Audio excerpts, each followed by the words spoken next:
Okay, vortex.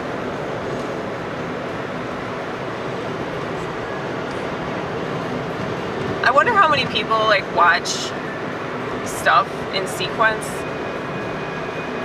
Because I'm sure that's probably interesting, but it's also probably really boring. And creepy too. Like, I realize how creepy this is. You know, like what I do. It's very, very, what do you call it? Voyeuristic. And you know, I'm a very paranoid person, so that's why I tell y'all, this is God's will, strictly. I do not want to do this, it freaks me out. I just know that I'm supposed to. And I'm good at making stuff, and I'm good at critiquing stuff, and I'm really good at critiquing the stuff that I make. So, you know, I guess that's just what I have to do. As uncomfortable as it makes me. As comfortable as I might seem whenever I'm talking to y'all, or as comfortable as I might seem on stage, I'm really not. I'm not comfortable with the whole prospect of that. It freaks me the hell out. I hate the internet. There are certain things that are awesome about it, and I appreciate so very much, but for the most part, I hate it with a passion. And, ooh, skate center. I used to hang out there when I was in the 7th grade. The 6th and the 7th grade, that place was like where I would go every weekend. And there were no phones. People were not skating with their phones, which I'm assuming is what they do now. There should be a policy. There needs to be like strict policies about that. No phones. But like, I understand though, like why they're going the route that they're going. Because they want people to not even have the option to not be able to take their phone with them. You know? Because it's going to be like their little passcode into every place in the world.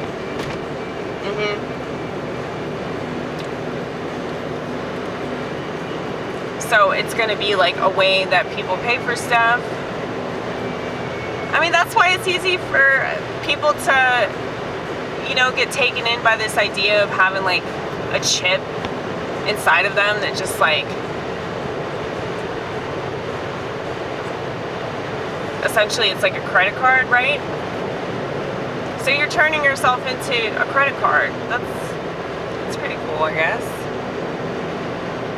I don't know, I mean, maybe that is cool, like if you look at it from a different way, like a different, like completely, you know, non-demonic angle, then like, yeah, maybe that would be cool. As cool as the lights on that truck? No, not as cool as those lights. This is my favorite song on the whole album. That guitar part. That guitar part is like my life.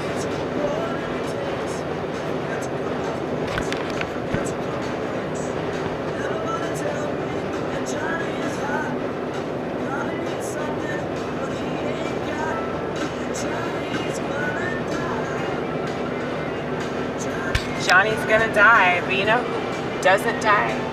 Jesus Christ. Jesus Christ does not die. And you won't die either if you're alive in Him. That's why these people don't have anything going for them. I know we're all creatures of habit. I know that we say and do a lot of the same shit over and over and over again, but there are people that are attempting to grow and learn and be good people, and then there are other people that just don't care about that because they don't think about heaven and hell, and they don't think about your soul. Think about it like this. Your soul is what contains good and evil. Your soul, that comes from God. But since Satan's part of this world, it's like you have that in you too because of the fall.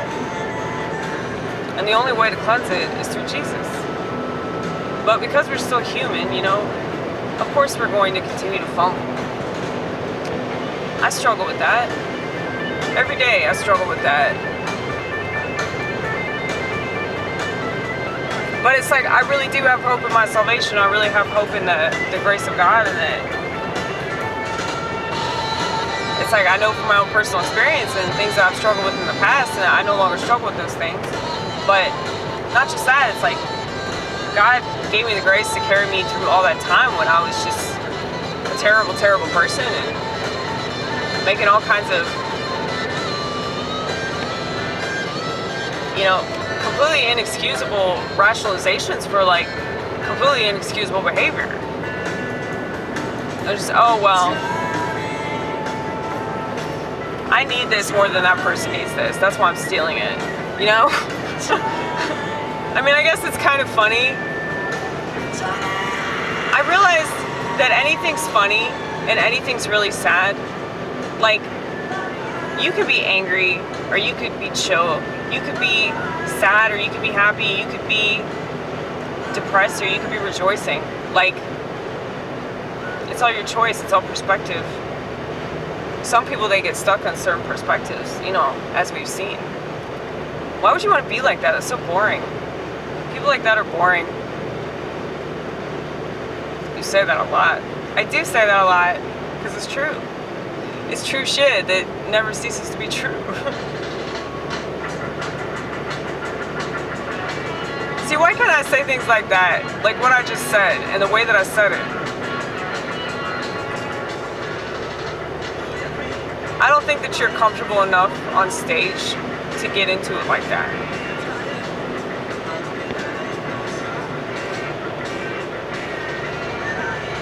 I don't know, Amy. I don't know what to tell you to do. Because it really depends on the room, and it depends on the energy. Not just your energy, but their energy.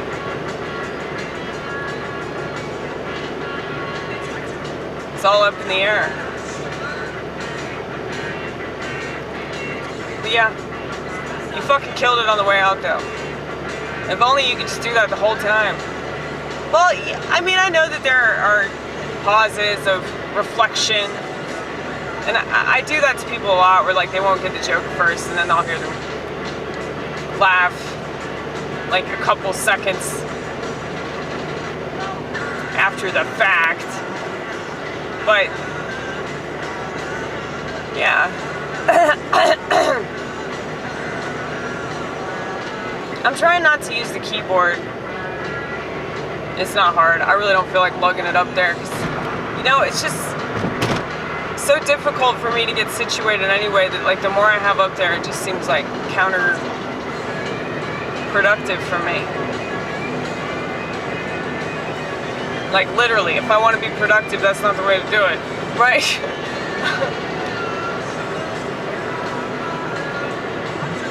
But it's like that in my normal ass life, whatever the fuck that means. Like, the more I give myself to do, the more I accomplish, but it's like the more likely I am to do that one thing that I was putting off. I just have to add on 5 to 7 to 13 more things, you know, and then I'll not only do my laundry, but I'll wash the dishes, and I'll clean up around my house, and I'll take the trash out. It's like shit like this.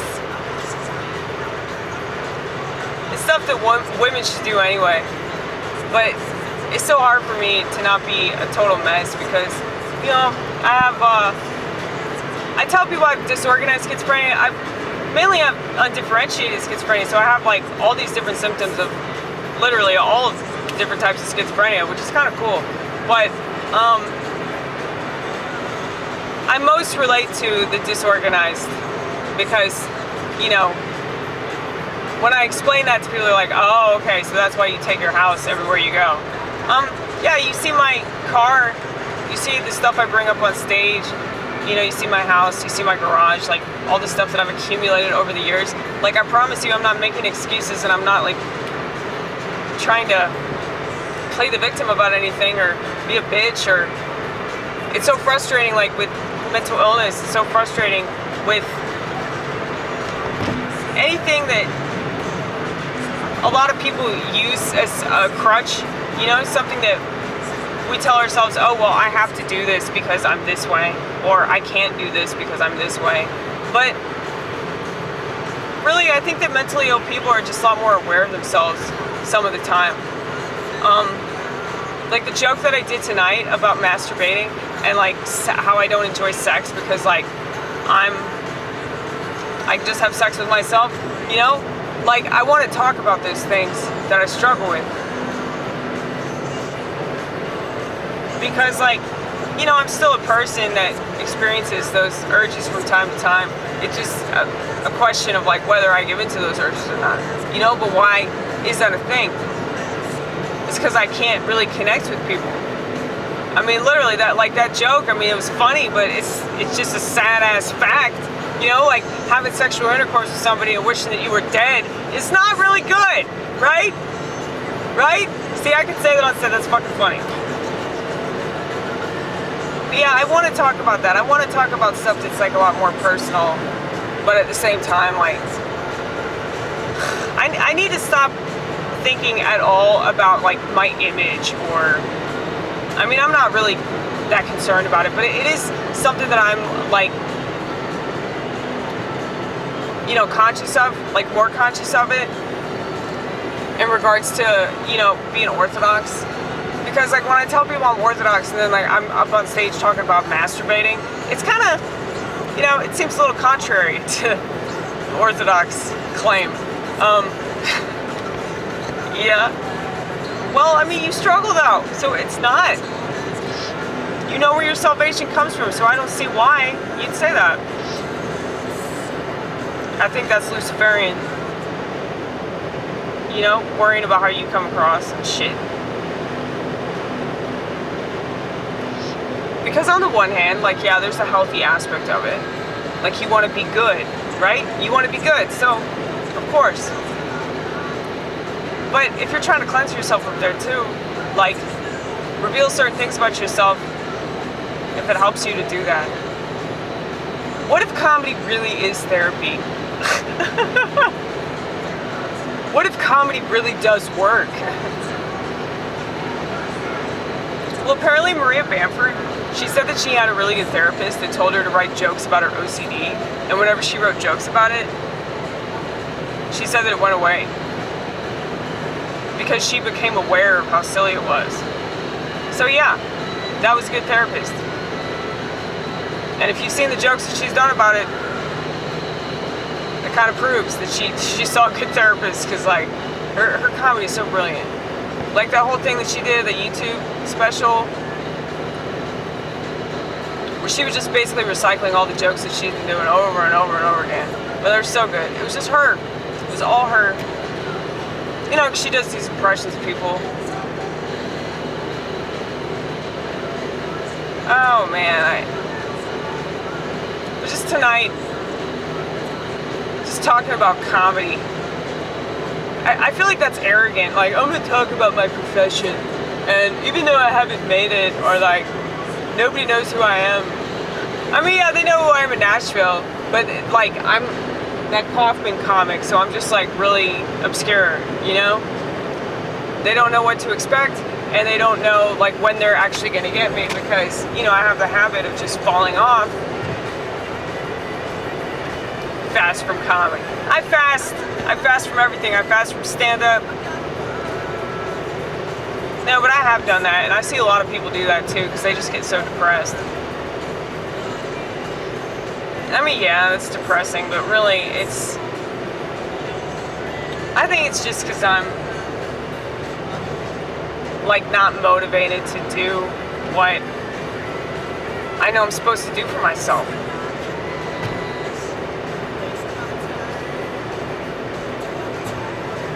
I guess it is a really scary thing.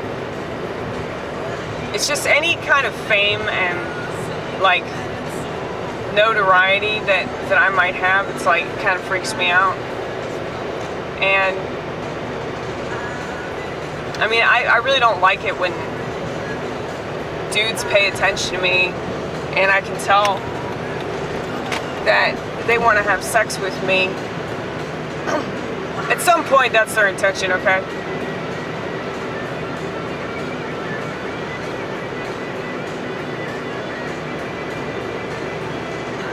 So it might not be like they're attracted to me immediately or anything like that, but it's definitely one of those things, like, you know, if a man is talking to a woman and they're both straight, that's typically what the dude wants from the chick. You know?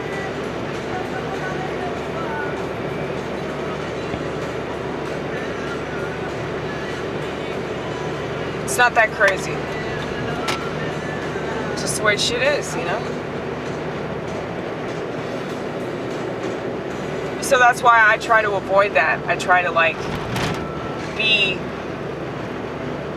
you know, standoffish. I try to be really, really uninviting and just keep to myself, talk to myself, rock back and forth, talk to my stuffed animals, you know, sing,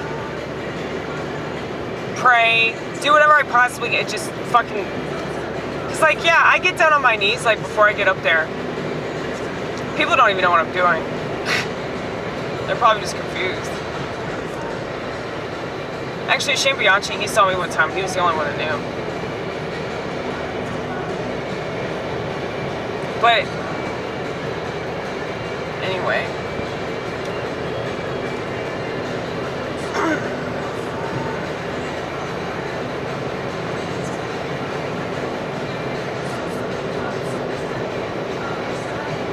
when you add to the joke when you're up there, though, it always works. So I think you just need a general idea. When it comes to comedy, though, yeah, people don't care.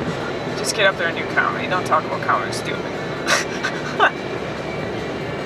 Spare the philosophy. It just doesn't matter. Doesn't matter. It's like you gotta have philosophy, like, when you leave, not when you start. Because when you start, you're still establishing yourself. Yeah, okay. True. Alright. I think that what you should do in order to get better at this is, like, come up with, like, certain sections should be devoted to, like, okay, that's a good intro, that's a good closer, that's some good, you know, interlude.